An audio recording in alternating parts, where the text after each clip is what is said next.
welcome to everyone who is joining us for Into the Neighborhood Lessons All Churches Can Learn from Church Plants. As I said just a moment ago, my name is Miguel Escobar, and I serve as the Senior Program Director of Leadership Resources here at the Episcopal Church Foundation.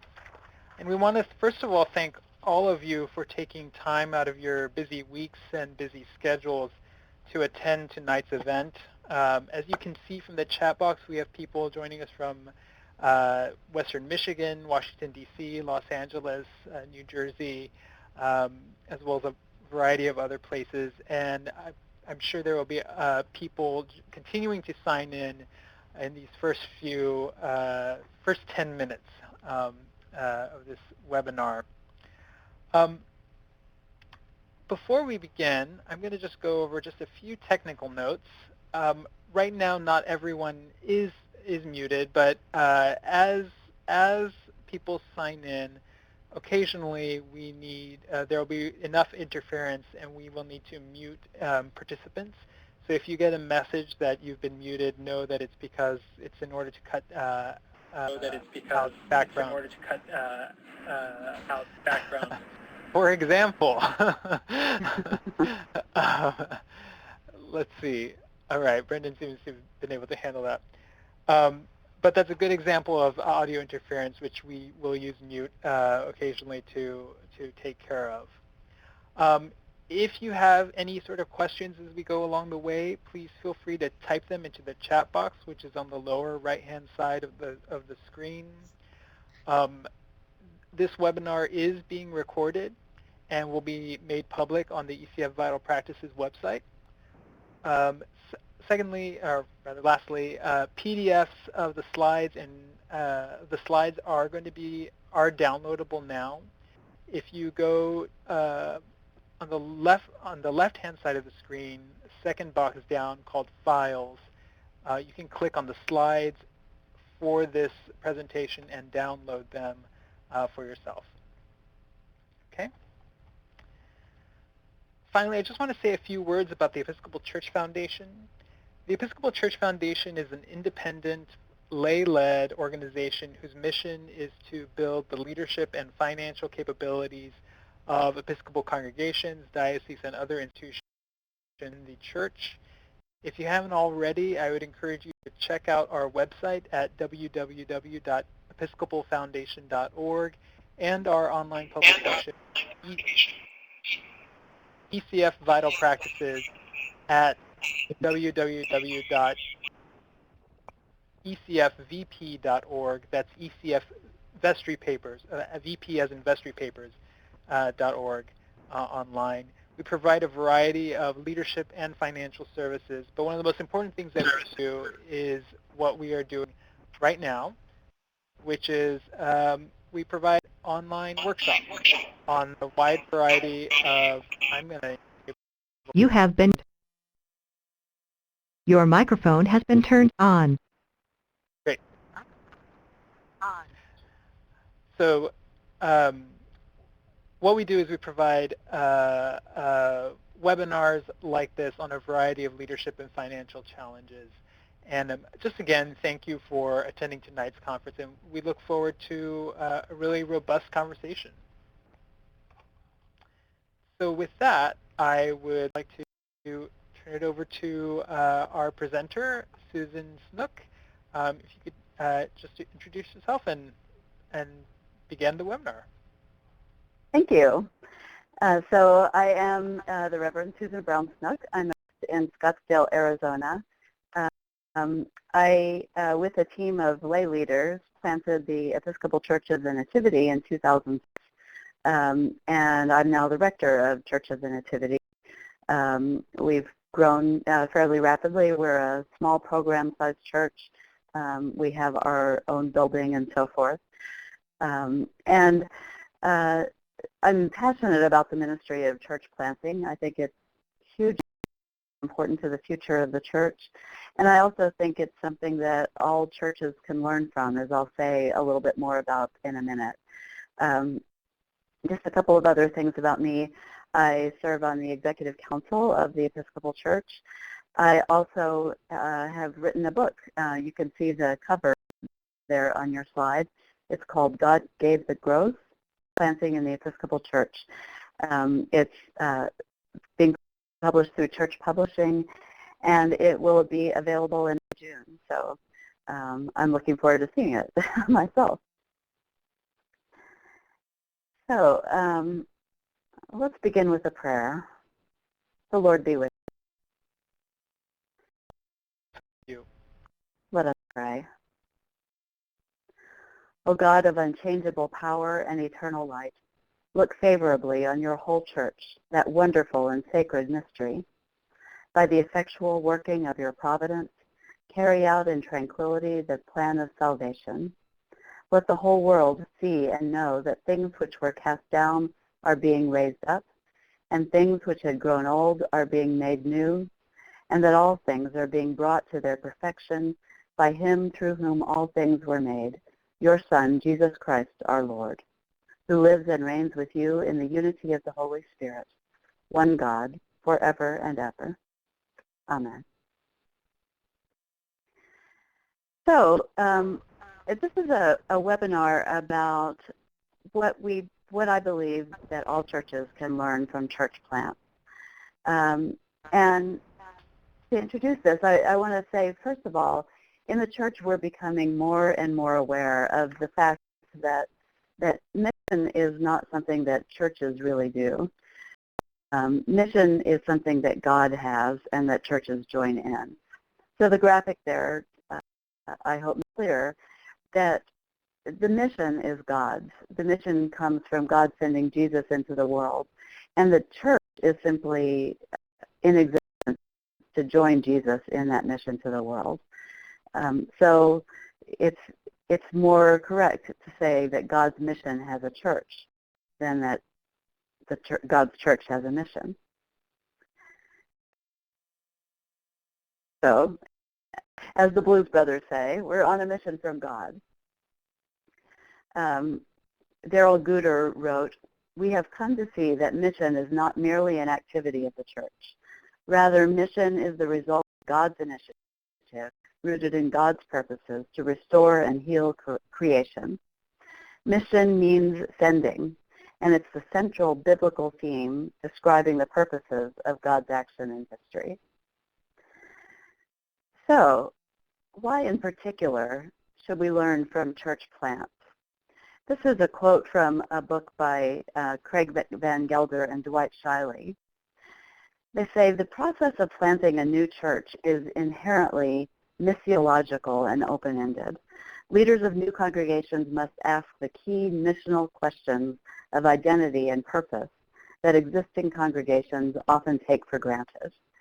These congregations must engage with those outside their doors in order to grow lives. New congregations recognize that their primary end, indeed the very reason for their existence, is participation in the triune God's mission in the world." Something that is clear, I think, to anyone who has planted a church is that when you start with a congregation of 0, you have every possible motivation to get outside your doors and find new people. And in order to do, you have to do the things that Van Gelder and Shiley name in this. You have to ask those questions of, what is our mission? Why are we here? How do we engage with those outside our doors? And so those kind of questions, I think, are things that every church needs to be asking. And because church plants have that urgency to get those things done, I think that the ability to ask these questions is something that all churches can learn. We actually all can learn from I've certainly learned a lot from established churches. But here's some lessons I think that can go the other way. Church plants, I think, in a very real way, can be the R&D department of a denomination or the church as a whole. As we all know, all human organizations are resistant to change, and so you hear churches saying, "We've never done it that way before." Well, new churches are a little bit freer to be able to try things that established churches might find it a little more difficult to try. So churches can try new ideas in worship and events and how to gather a community. As I said, we all can learn from each other, and it's important to share our ideas. So that's why I think that I think that church plants have a lot to teach the church as a whole. So what I'm going to be talking about tonight are three basic areas where I think that church plants can provide a wonderful demonstration for the church, something that all churches can learn from. And those three basic areas that I'm going to talk about are, number one, know your mission and vision. Number two, how to cultivate a passion for invitation, bringing those folks from the community into a fuller knowledge of Christ through the church. And number three, it takes a team, not a hero. Successful church planters have to build teams. So I'm going to talk a little bit about each one of those areas, and then after each one, we'll pause for questions for clarification, and then we'll have some time for overall questions and discussion. So the first area, about knowing your mission and vision. In 2001, the business writer Jim Collins wrote a classic business book called Good to Great, Why Some Companies Make the Leap and Others Don't. And I read this book when I was getting ready to plant a church. It's actually one of the best church planting books I read, even though it was about business and not about church planting. And Jim Collins, for this book, did some research into a number of Fortune 500 companies, and he and his team separated out about 15 companies that had been consistently successful in terms of a number of different measures over a long period of time.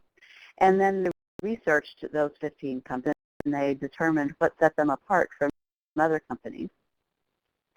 One of the things that they felt set great companies apart is that they absolutely knew their mission and vision. In a sense, they gave it this title, companies knew their hedgehog concept. The idea there is that a fox is very clever and knows how to do many things moderately well. A hedgehog knows how to do only one thing, roll up in a ball when threatened, but he knows to do it extremely well. And so these great companies, Jim Collins said, know how to do one thing extremely well. And he defines a hedgehog company for a hedgehog concept for a company as the intersection of the three circles on this Venn diagram. Number one, what you are deeply passionate about. Number two, what drives your economic engine. And number three, what you can be the best in the world at. So a great company, he said, will be able to answer those three questions, and the intersection of those three questions will be its hedgehog concept. So when I was planning my church, I began thinking about what could be the hedgehog concept for a church. And here's what I came up with. I believe the hedgehog concept for a church is the intersection of these three questions. Number one, who are we? Number two, who are our neighbors? And number three, what does God call the church to be? These are important, essential, absolutely vital questions for any church plants to explore, but I think they're vital, essential questions for any church at all to be able to explore.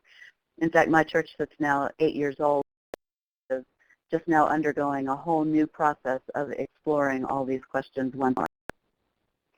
And I think that this is an exercise that all churches should do from time to time. So we'll take those one at a time, starting with the most important. What does God call the church to be, or what is God's mission, that mission that the church is called to join in? So I think that we as a team, as a church leadership team, can discover the answer to this, what is God's mission, through prayer and Bible study through discussion and so forth, through leadership groups getting together and talking about it. And you can do this, I think, by studying God's mission in several ways. For instance, when my team and I were getting ready to start our church, we studied two particular Bible passages, the Great Commission and the Great Commandment. And of course, the Great Commission is at the very end of Matthew's Gospel, and Jesus, the resurrected Jesus, says to disciples, "Go therefore into all the world, making disciples of all nations, baptizing them in the name of the Father and the Son and the Holy Spirit, and teaching them to obey everything that I have commanded you." And the Great Commandment, of course, is very familiar to us all. It has two components: love God with all your heart, soul, mind, and strength, and love your neighbor as yourself.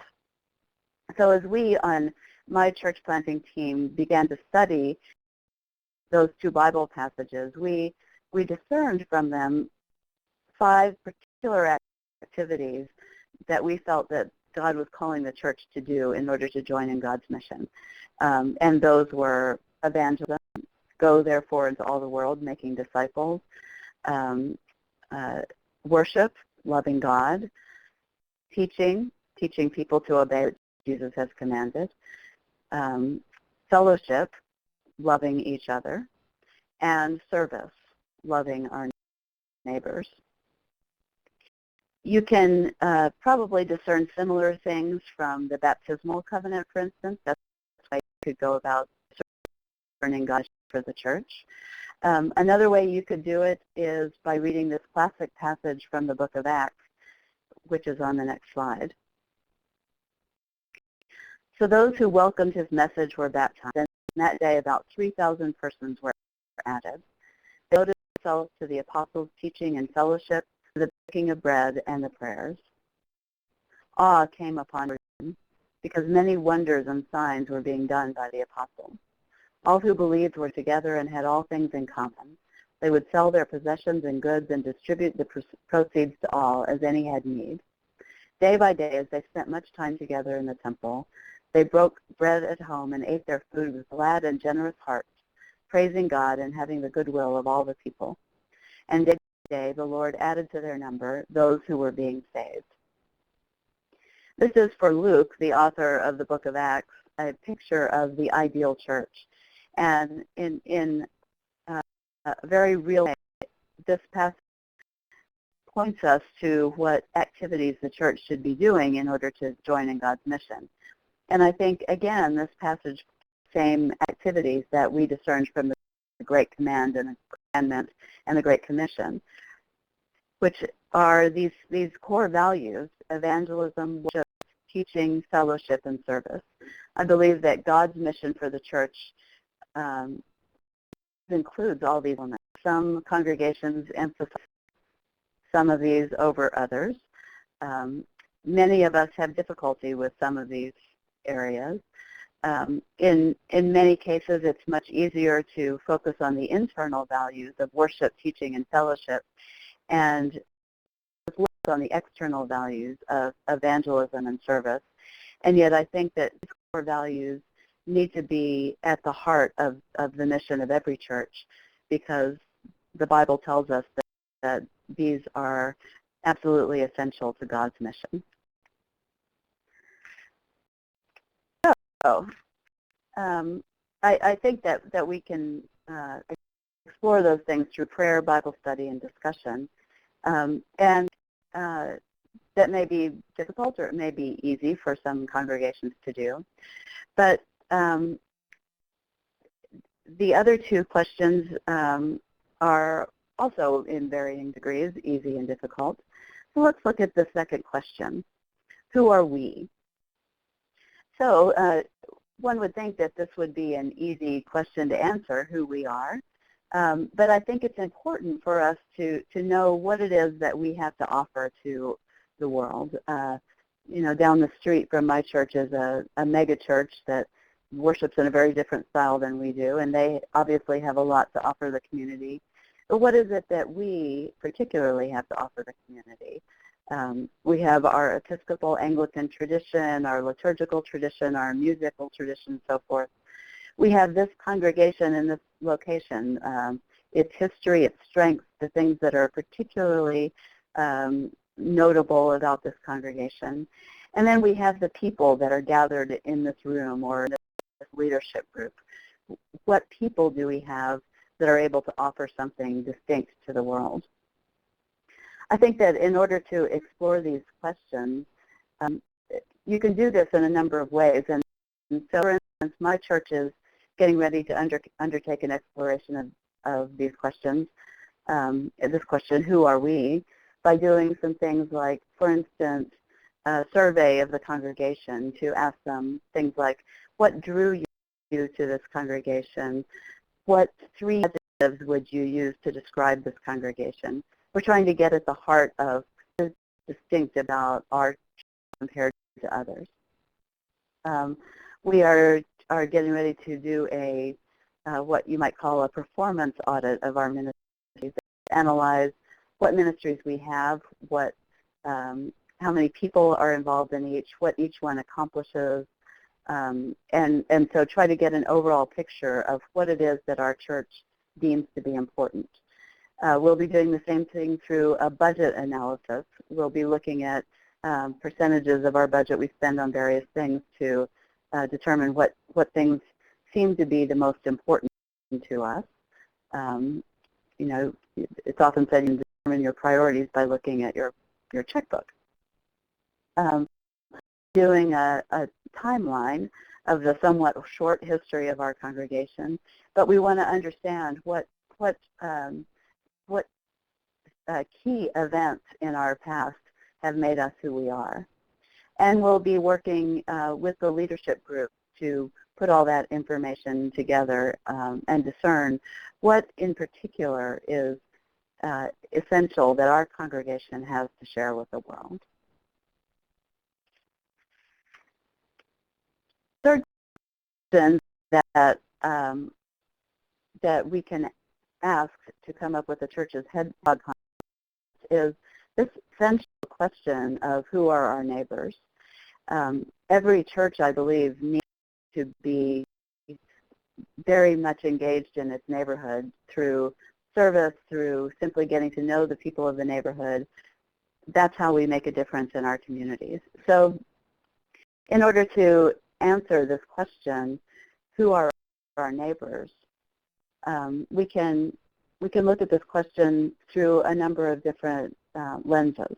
For instance, we can look at demographics. There is a huge amount of information available on the U.S. Census Bureau website. There's a huge amount of information available actually on the Episcopal Church website. Maybe Brendan or Miguel, you could type in this web link for me. It is episcopalchurch.org/page/studying-your-congregation-and-community. If you look on that website and input the diocese you're in and the church you're in, you can bring up a huge amount of demographic information about your community. They do it in a 3-mile radius around where your church is located, and it brings up wonderful information about the income levels, the age groups, the all kinds of information about your community that is extremely helpful in figuring out what kind of people live around there. Another activity you can do, and when we were starting this, is we did an exercise where each of us in our leadership team worked on visualizing a particular person that we know who doesn't attend any church in our neighborhood, and we began asking questions, imagination questions about that person. So what is important in that person's life? What is missing from that person's life? What might help that person come to a deeper knowledge of God? does that person have any knowledge of God in their lives?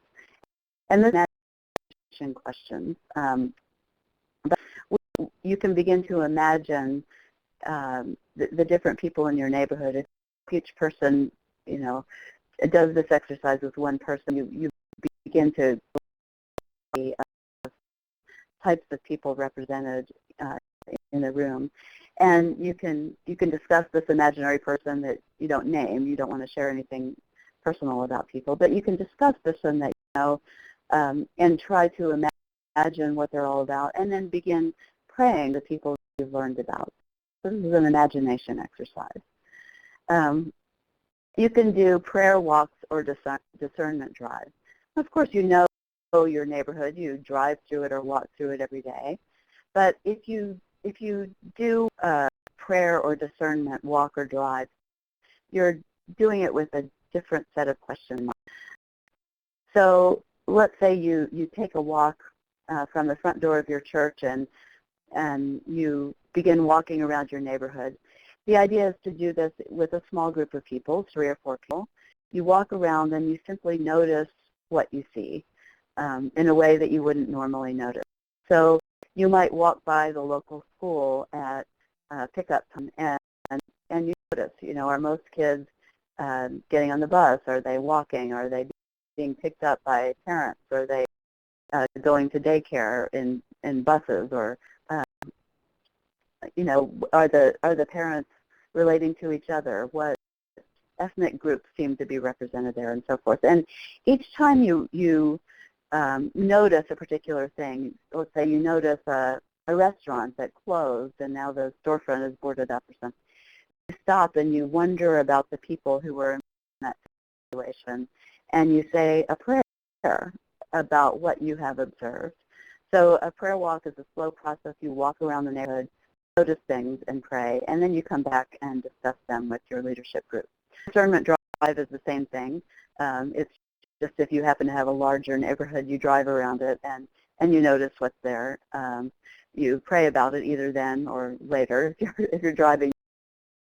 But the idea is to note what's there and pray about it and come back and discuss it so that you begin to know more about your hood and make an effort to go down streets and walk down sidewalks you wouldn't normally walk down. The last thing that our church has done is a set of community interviews. So we identified 15 to 20 leaders in the community that we wanted to interview. And we created an interview instrument, a set of questions we wanted to ask them. And we went out, we asked them, we made appointments with them. We went out 2 by 2 and sat down with them and asked them questions like, tell us about the people that you serve in, or whatever the position is. Tell us about what you think their major needs are. And is there anyone helping serve those needs?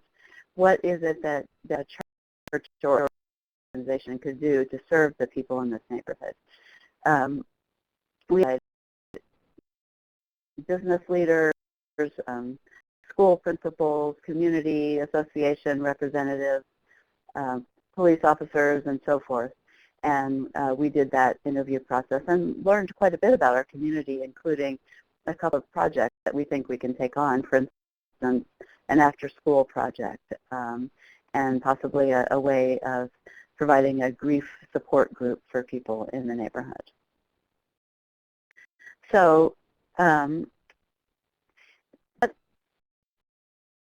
what I think is concepts for a church, I think that these are key questions that a church needs to be asking.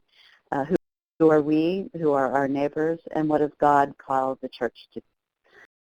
So I will pause there at the end of this first section for any clarifying questions or comments you would like to make. Great. So again, since everyone's been muted, I think the best way to ask any questions that you might have for Suzanne is using the chat box, which is on the lower right-hand side of the screen.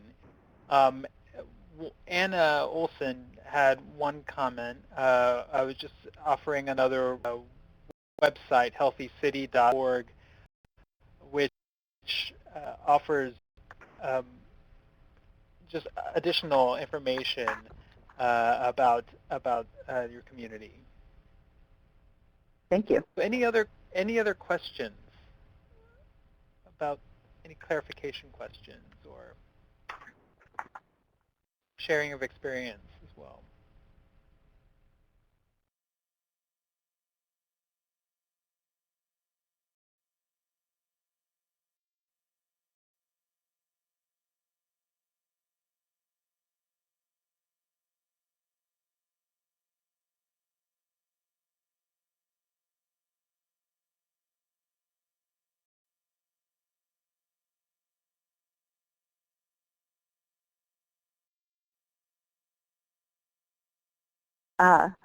So Mary asks, I understand the concept, but would love to hear how you moved the diocese forward thinking about doing church plants. That's an interesting question, and I will say that in my diocese, our bishop had that vision, and so I joined in. So I didn't have the unenviable task of calling a whole diocese to and maybe that's something we can return to at the end. So I appreciate that question. It's a really good question. Yeah. So, all right, we can move on to the second area now that I want to talk about. Is a passion for invitation. Church plants, of course, have a sense of urgency because when you have 0 or 10 or 20 in a congregation, you know that you need to reach out to the neighborhood. Two classic stories on evangelism in the Bible. One is Paul at the Areopagus in Athens. Paul finds a way to key into what people in that area, in that very pagan culture, already believe, and he identifies a shrine to an unknown God and identifies that unknown God as the God and Father of the Lord Jesus Christ. So he finds a way to speak to the people in their language based on their experience. The classic story of Jesus and the woman at the well, he also listens to her, understands her beliefs, shows her that he understands her beliefs. Also works on an understanding of where she is in her life as a person. Both of those stories, I think, point us to the fact that the best evangelism is not about talking, it's about listening, careful listening and understanding the needs, beliefs, and concerns of the other. So to invite and incorporate people, I think the first thing you need to understand is who are the people of your community?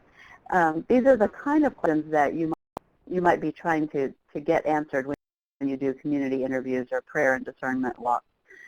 Who are the people of your community? What are their hopes and dreams?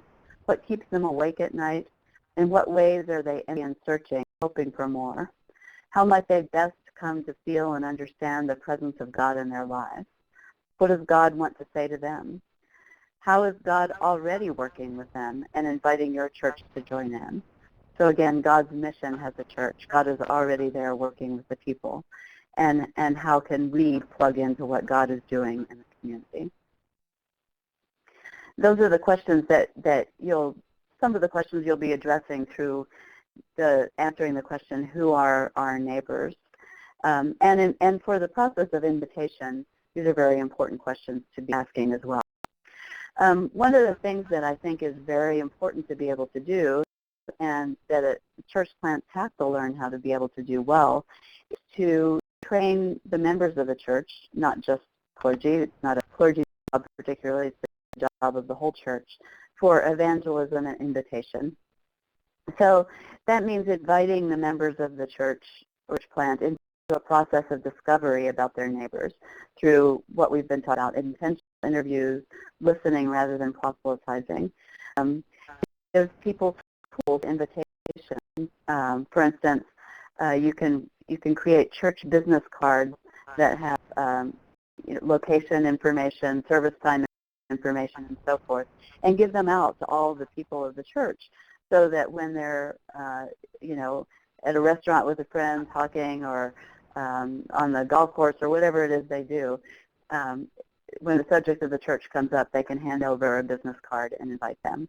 You can have invitational events, events that are particularly designed for others to join in. In fact, I think it's a good idea for churches to make it just part of the culture that every special event we have, Shrove Tuesday, Pancake Supper, potluck suppers, or whatever, are great things to bring friends to. Create a culture of invitation. And of course, you can have special invite a friend Sundays where you concentrate on making things special and getting people to invite their friends along. You can pray together for opportunities to invite people. Often it doesn't become clear that something is an opportunity for invitation until you've actually prayed about it and realized that there's something right in front of you that you can invite people to. This is a not particularly good photo, sorry about that, but this is a photo of a card, a business card that we have used to invite people, to hand out to our congregation. Actually, this is my business card. We've handed out all our invitation cards to our members, and we need to make more. But these cards come from a company called Moo, like a cow moo. So you can get it at moo.com. Inside you put a beautiful photo, and you can print a variety of cards, On the other side, you put your information. So this one just has my business card information. But you can put your service time, your map to your location, your website, and so forth, and have this for your members to hand out to their friends. One example of a very simple invitational tool. Some stories about invitation and incorporation from church planters. When I wrote my God Gave the Growth about church planting in the Episcopal Church, I myself am only a practitioner. I'm not an expert. So part of what I did was I interviewed a number of other church planters to find out about their experiences. And here are a couple of the interesting stories that I heard. Frank Logue is now the canon to the Ordinary Diocese of Georgia, but he planted a church called King of Peace in Kingsland, Georgia. And when he planted the church, he did actually the activity that Rick Warren was famous for doing in starting Saddleback Church, was to go door to door in the neighborhood and talk to people. But for Frank, what he did was he talked to people and he asked them questions like, what could a church do for people in this neighborhood? What's missing in this neighborhood? And he got some interesting answers, mostly related to children and youth. There weren't many services for children and youth. So that was interesting information, but I thought that what he did with that was even more interesting. So he wanted to have an article in the local newspaper about his new church, but he knew that if you just send them a press release, what they're going to do is print it on the religion section, in the religion section of the paper, and people who already have churches are the people who are going to see that. He wanted an actual news story. So he gathered all this information that he had gotten from his door-to-door visits with people, and he made an appointment, got himself on the agenda for the city council, and went and testified to them and told them what he had found out from all these interviews about their city. And of course, there was a city reporter there who wrote a news story about this information that he had found out. And he got what he wanted. It was a news story rather than a religion story. And from that news story, he began to get calls from people who were interested in this new church. That's one interesting story. And the lesson I get from that is get out there, make news. Find something that is worth the news reporting on you. The second story that I've noted here is Lang Lowry. He planted St. Benedict's in Smyrna, which is inside the city of Atlanta, Georgia. And when he was getting ready to plant his church, he got out into the community. He would go to coffee shops. He would hang around in restaurants. He would go to the lobbies of hospitals. He would just go to any kind of public space, parks or whatever. And he would strike up conversations with people who were there. He would get to know them. He would be wearing his collar and so forth. And when people would their life, they would tell him things like, "Well, my mother's in the hospital." He would say, "Oh, well, could I go visit her? Would she mind if I came and share with her?"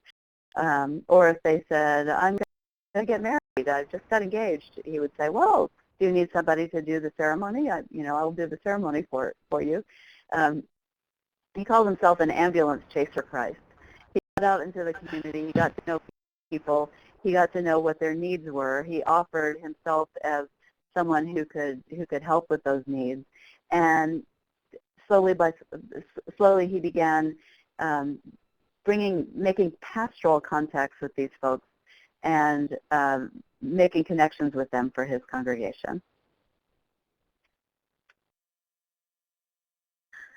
So that's the second basic area that I think church plants have had to excel at, inviting and incorporating, learning about the people of the community, and making it a congregation-wide project to reach out and invite them.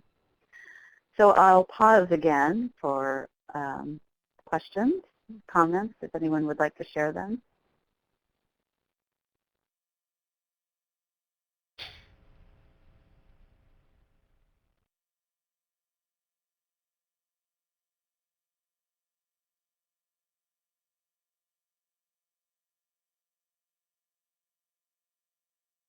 Okay, well, I will move on to the third area. And this is something that I think that every successful church plant needs to learn, and it's just as true for every established church.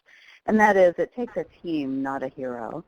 Church planting is about building a community, not gathering a group of people who are all centered around the pastor. Church planting is a team project, and I think any kind of church leadership is a team project. So the greatest work of the leader is to be able to create a team. And I see that this question just came in. Anna says, "I'd love to hear some examples of specific things that you and your congregation learned about your community and how you responded to them." Just recently, we've done the community interview project, and a local elementary school principal told us that there was no on-site after-school childcare for elementary school kids. Kids do have an opportunity to be bused to a place some miles away, but it's a very sports-oriented program, and there are a lot of kids that really don't like that program. So what we're working on now is creating an after-school program that we hope to open in the fall of 2016 that would be arts-focused, arts and academic focused, and also would include a chapel program because we are a church. We feel like that's part of our mission, and we find that to be very important. So that's one example.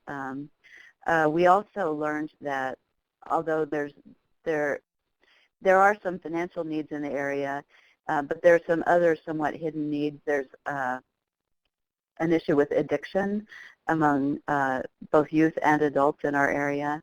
So we are getting involved in a lot of AA and Al-Anon type groups. We're trying to open more of those, and our congregation is getting involved in those. We find that we have a gift for those. So those are two specific examples that we learned about our community that we felt that we could help with. So back to where I was about building a team, one of the issues with church planting is that it has to be a team project. And when you're building a team for church plant, you don't want to have consumers who are just there because it might be closer than the church they came from or whatever. You need to have a team of people that is really committed to the mission. So when we were starting our church, we handed out a church team, a launch covenant. And we asked everybody who actually wanted to be part of the launch team to commit to doing these things. To pray for the church and its leaders every day, to invite someone to every event that we designated as an invitation event, every worship service and every special event that was a special invitation event. Each person committed to invite at least one person to that. To attend everything, to attend every worship service and every gathering, unless they were sick or out of town. To participate in at least one ministry of the church, and to give generously and sacrificially for the ministries of the church. We handed that out to the folks interested in becoming part of our launch team and asked them to take it home, pray about it, and bring it back signed if they would like to participate in the launch team. And by the time we launched, we had about 65 people on our launch team, and only 4 people had bowed out, saying they weren't willing to do it, and it wasn't the right thing for them, and that was right for them to bow out. This is a commitment. It's a pretty strong commitment, but I think it's something that every church can think about. What commitment do we actually expect of our members? Higher commitment churches seem to grow faster, and so I've heard of churches that have something similar to this for members. They say anybody can attend and be a regular, ongoing attender of our congregation, but if you're going to be a member, here's what I expect of you, and it's something similar to this. So that's part of building a team, is being able to ask people for commitment. Second part of building a team, inviting is not just the job of the staff or the clergy. Inviting is the job of everybody, and the best invitation is a personal invitation.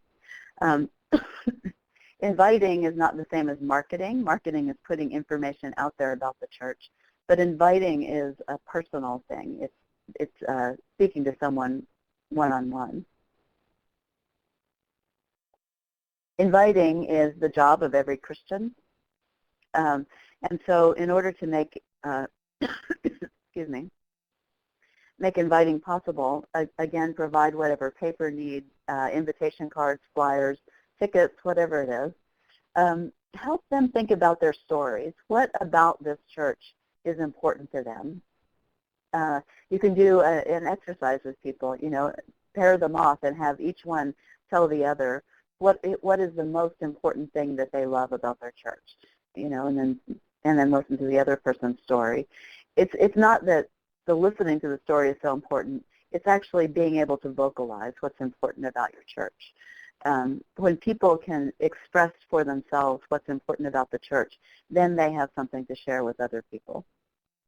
So, and emphasize invitational evangelism as a call to all Christians.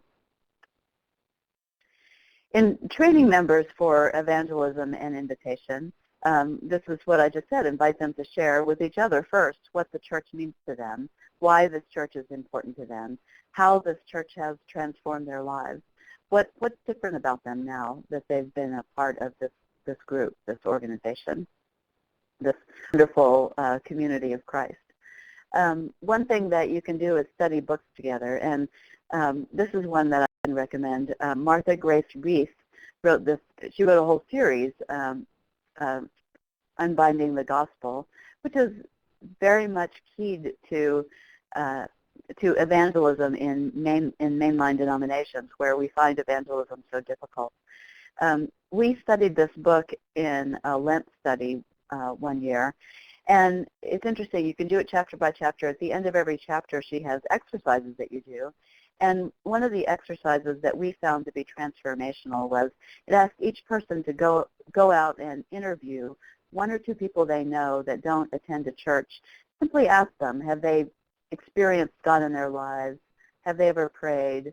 Ask them to tell you those stories.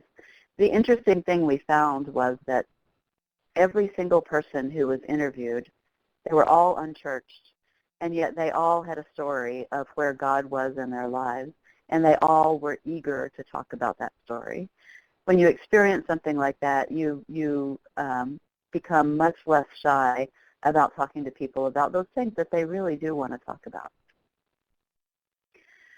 It takes a team, not a hero, is the lesson I think that all church planters have to learn.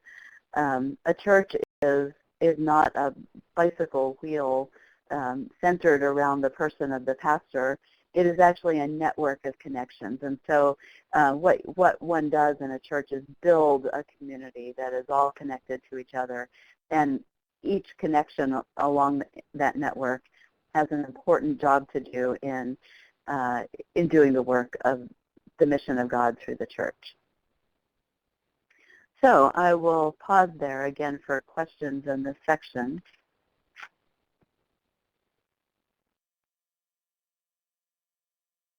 And again, in the if you could just type in the chat box your question or comment.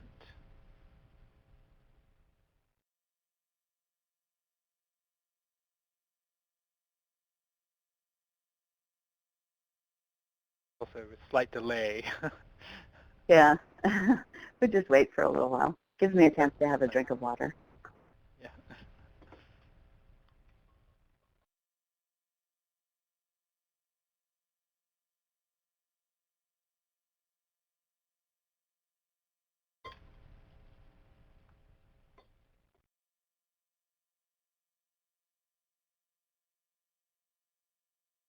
Mary Christ asks, how was the decision made for you to start the new church? Was it born from an existing church? Our bishop had a vision for planting churches in our diocese and identified several areas he thought were ripe for planting new churches. I felt that I was called to that ministry, so I went to him and asked for the job. And identified the neighborhood that I thought that I would like to be in because it's close to where I live, and I'm very familiar with the neighborhood, which is something very important in church planting. Really get to know the people of the neighborhood. So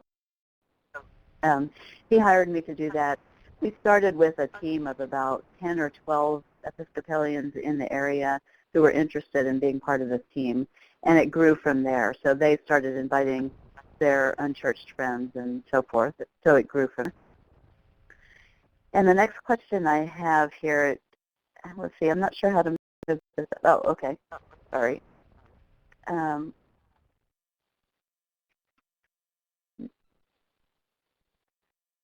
I understand the concept.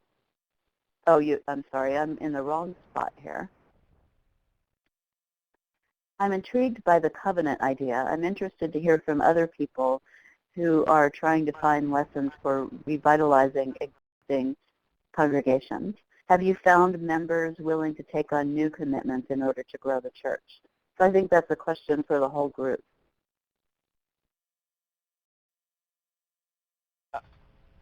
And I'm not sure that this would, speaking of books, I think especially for, Anna, your question about looking for examples of revitalizing existing congregations. One book that I've recently read and know the author is Back from the Dead by Gerald Kuchar. And it's an excellent book. And it just outlines his work with a number of congregations in the Diocese of New York especially, and outlining just the process and his experience of working with congregations that were literally on the verge of death and bringing them back. So I'll write the title and name of the author in the chat box. Great, thank you. And okay, I thought someone else was typing. I'm going to just do a quick summary, and then we'll have a little more time for questions if we would like to. So the three basic lessons from church planting. First, know your mission and vision. Ask the key missional questions. What is God's mission? Who are we and what do we have to offer? And who are our neighbors? Cultivate a passion for invitation. Come to understand the people of your community through active listening, which is a leadership project for the whole church. Make news and get out into the community. I also mentioned give people the tools they need, both things to invite people to and the paper or whatever other tools they need for invitation. The third lesson that we talked about is that the members are the missionaries. It's a team project, creating a church together. So think about what commitment would you like to ask for from people. Invite people into a process of discovery about their neighbors. Teach them to tell their stories and know why this church is important to them. And get the whole church involved and give them the tools they need in order to do invitations.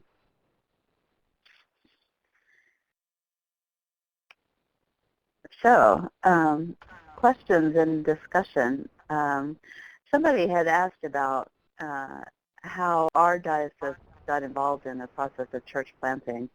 And as I mentioned, that really was our bishop's vision for the diocese. And he had that vision really when he was elected. So it was something that spoke to the people here. I find more and more talk and discussion and passion throughout the church for church planting and for reaching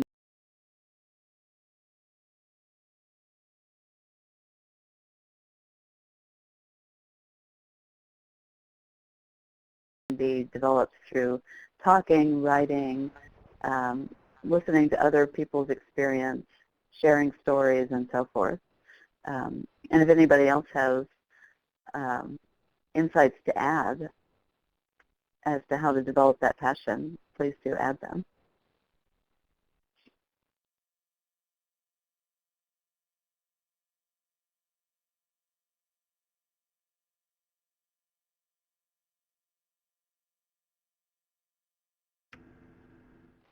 I'm going to change the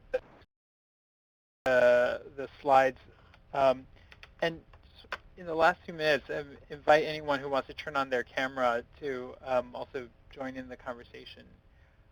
I guess one of the questions I would have for Mary, I mean, Mary, you asked the question about the diocese and how do you get, a diocese excited about church planting. I'm wondering if you could just share a little bit about your own situation. I believe in the Diocese of Los Angeles as well. And maybe you could do that in the chat box, I guess, would be the one of the ways to do that. So, any other questions as well for Susan? If you have, it would be great to hear from you. One thing I'll share while Mary is typing in the chat box, I love when Susan's talking about incorporating prayer with evangelism and sharing and inviting others in.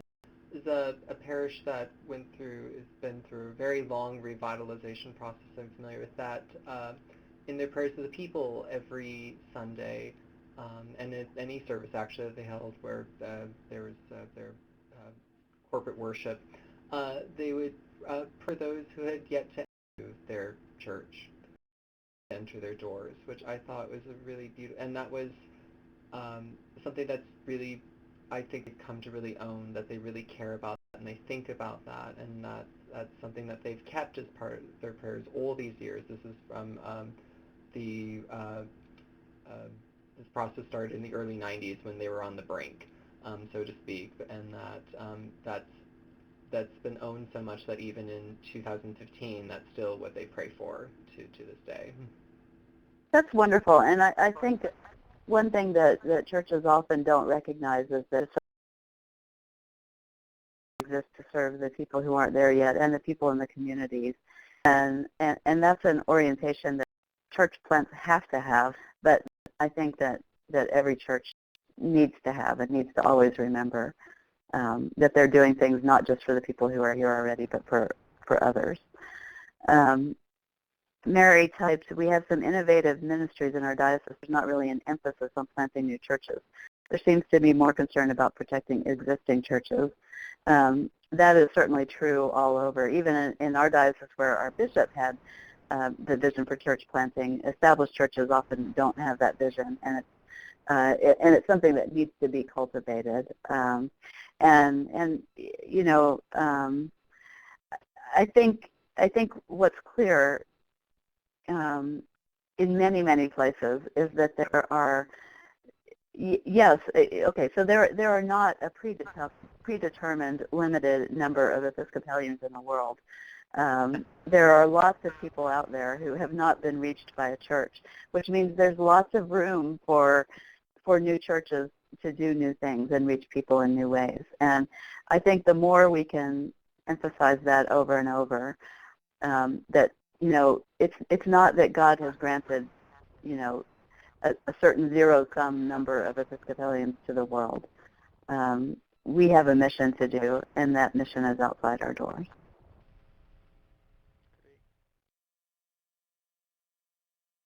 We have another comment.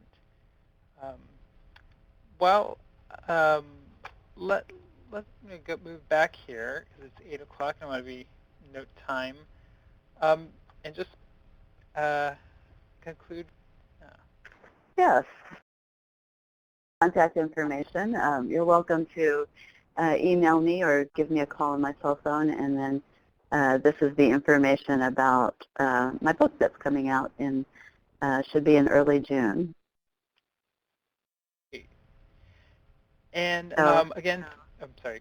Go ahead, Susan. Well, just thank you to everybody for being here. It's been a pleasure to be with you. Exactly what I was going to say. Also, thank you everyone for attending, and